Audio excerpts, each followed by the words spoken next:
Well, I decided to show an instructional on how I make my special waffles with apple slices. I'm using Bob's Red Mill batter, 10 grain, very healthy. And I've already got the apple slices made up with Granny Smith apples. And as you can see in the background, I've got a coffee vacuum pot. It's actually a new make, a Yama, from China, I believe, or are they from Taiwan? You can buy them today for like around $69.95 in specialty kitchen stores across the nation. My wife and I discovered one, back in the early 1990s, I think. I did this instructional on how to do vacuum pot coffee maybe a few years ago at some friend's home for Thanksgiving holiday dinner.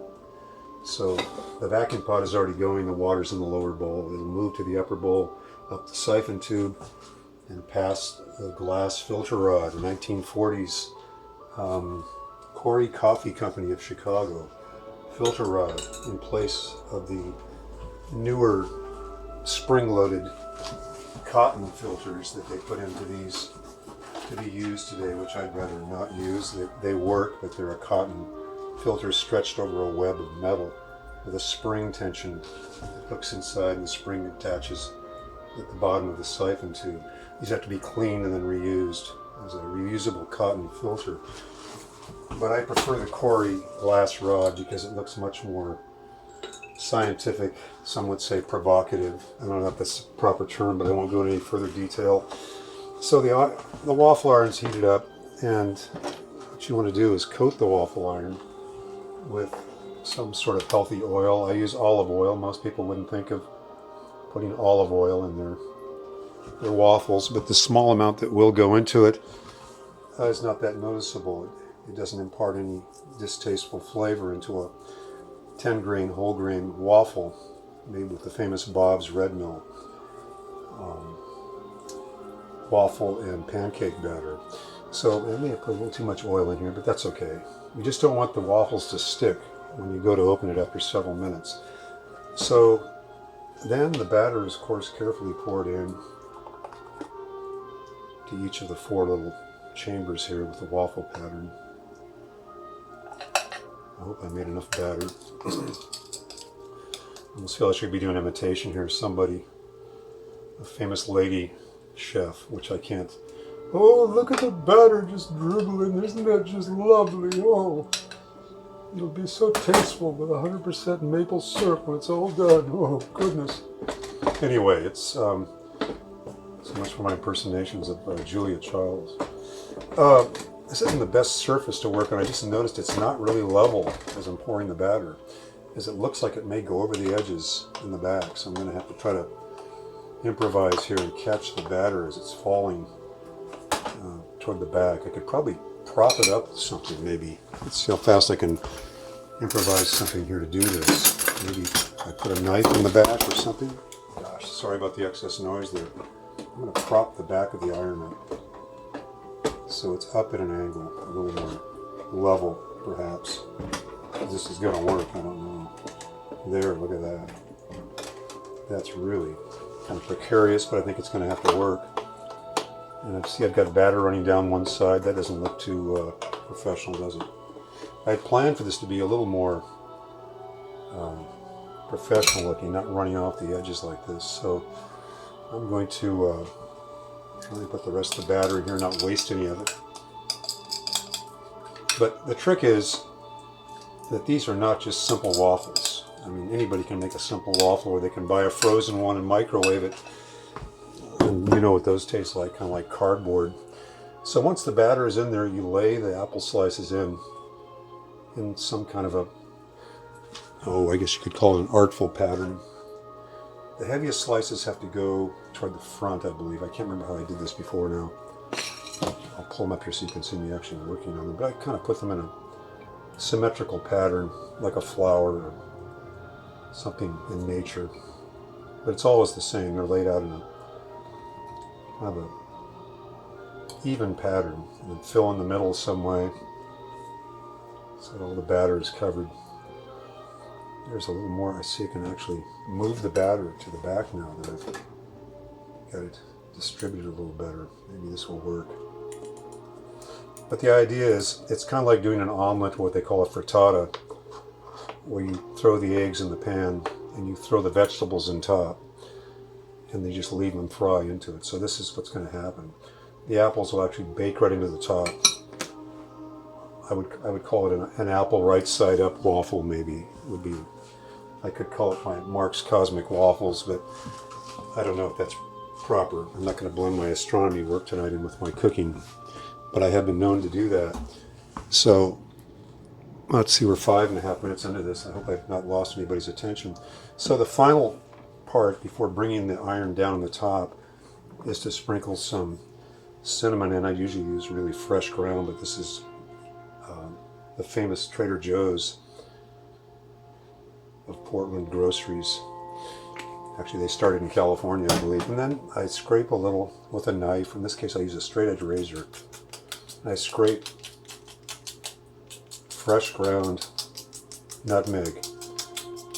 This would probably take a while. I should probably use a knife to do it, which would go a little quicker, but can I do that? I don't know if I can do that here while things are on the roll with the coffee pot in the back, not quite into boiling mode yet. And I could talk more about that later.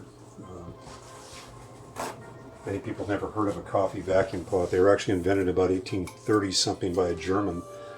Later the history books wrote it up as an Irishman had invented it. Sir Robert Napier. Looks like Napier. Napier, I believe. But so it was for years shown as a metal containment. And then a lady, Madame Bessieux of Lyon, France. Well, I can almost speak French, which would make this more cuisine, wouldn't it? She had glass blowers make them into a double hourglass-like bowl in the 1840s. These eventually displaced old tin pots that people used to use, thinking of the worst way to ever brew coffee was a percolator, of course, because it recycled the coffee on the stove and at boiling temperature, it boiled it and burned it in the process. This keeps the water at boiling only in the lower bowl, forces it up the tube. Once it's to the top, it's below boiling point, and you drop the grounds in. So it brews the coffee at the ideal brewing temperature, then pulled off the burner and set onto a soft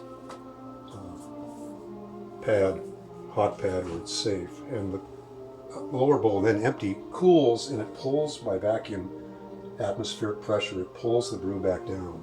It'll look like it's actually falling back down, but it's actually pulling it with vacuum pressure that's created. So it's kind of a science experiment,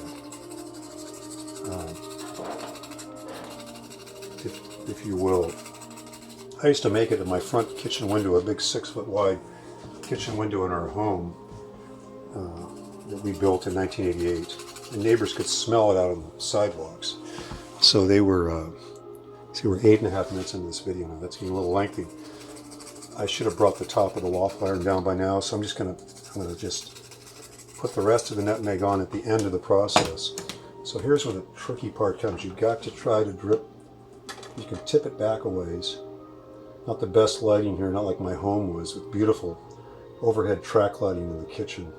It looked more like for a TV set presentation. But this is, I'm in a rented place here in someone else's home, so I'm improvising with what I've got. I've got to be resourceful, of course. This is the first time I've made these waffles in probably over a year or two. I've gotten so caught up with my photography and astronomy and now making it for others, and my time is becoming somewhat restrained lately to do the things I would do at home. Okay, so the oil's on the top, well coated with olive oil, and we'll bring it down on top here. This starts the actual baking process all the way through, although the bottom's already been going, but the timing is not that critical. Now the oil kind of saves the waffle batter, as does the Teflon coating waffle iron, which I know many of my vegan or holistic friends would say I shouldn't use Teflon, but there it is. I compensate for that by not making coffee in anything automatic. So I'm hoping the water's going to go here, and you'll see the process through the vacuum coffee pot. briefly, but I don't think we'll have the waffles done in time. We'll probably finish out the video here in a minute or so, and then I'll start another shorter one later and show how to open and take the waffles out. Of course, that sounds simple, but the apples can stick. They get sticky and tacky when they bake into the top, and they're lightly browned and a little crisp on the top edges, but it's really a beautiful process. As artfully aesthetic as it is edible, I tell people. So, what are we up at here? 10 minutes and 27 seconds. Well, it's about time to put the coffee in the top bowl, which I pre-ground earlier, and this is nothing special. I normally roast my own, but I bought it pre-roasted. I did a video here a few years ago at a friend's place on Thanksgiving. This happens to be red brick coffee from the Walmart stores, and it's actually quite good. This is a Tanzanian pea berry, which I personally selected myself. It was just ground fresh a short while ago. So we put the coffee in the top now. And we should have a stirring utensil, maybe a fork is handy here. Just as I did on the interview, you see under the caption of my profile on Facebook, if you haven't seen that yet, I was making vacuum pot coffee at a Salem TV channel about a year and a half ago, because they interviewed me about my life in art and astronomy. I brought the vacuum pot on the TV set in the studio and made it at the coffee table in front of us, surrounded by all my art and photography. So now the water's forced completely to the top. Shouldn't bump this, they're very delicate and easy to break. And it infuses with the grounds for the next couple minutes. And then it will be pulled off the burner in a couple minutes and set with the lower bowl then cooling off the burner, and it'll pull the brew back down. So this, I guess this will keep you entertained watching this. It's more interesting than watching grass grow, I could say, but this is on a quick whim tonight just to do all this.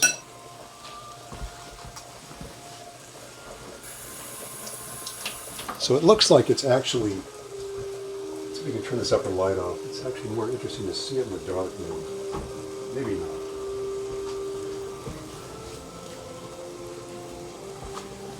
A little bit darkened here possibly. Or maybe just with some backlighting.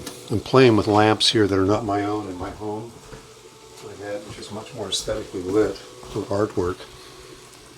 So anyway, yeah, the vacuum pot looks like a volcano about to erupt. Maybe we'll have the whole process here. I won't have to make a second video. This will finish the waffle by the time the coffee's done. Talk about expert timing. It would take an astronomy scientist to do this, of course.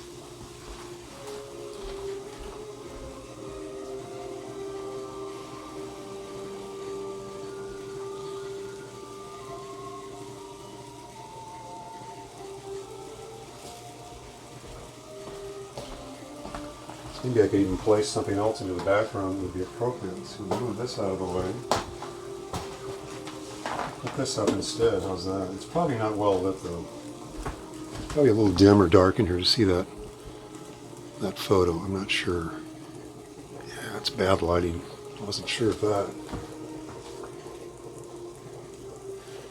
That ancient cord made out of cloth here, isn't that amazing? It's actually, I should say, it's a textile or cloth covered cord from the late 1920s probably. This burner is a 1920s burner. Beautiful nichrome wires sunk into a ceramic. I should show you this. So this is gone for a couple of minutes, and we'll now take it off the burner and set it here to cool. Remove the waffle iron back out of the way here. We can do that. Really constrained space to work here. Move some more of the utensils. This is kind of all unforeseen, so I'm doing this on the fly. Okay, so now you'll see the coffee is starting to, it's too bad the water's dripped or condensed inside a little bit. You're seeing the bottom start to refill. It's the grounds being separated by the glass rod, which has a peen surface and a ball laying in the throat of the down tube. It holds the coffee grounds back, but it allows the brew to slide through. It's actually pulling with vacuum pressure. Now you'll notice just before it finishes pulling all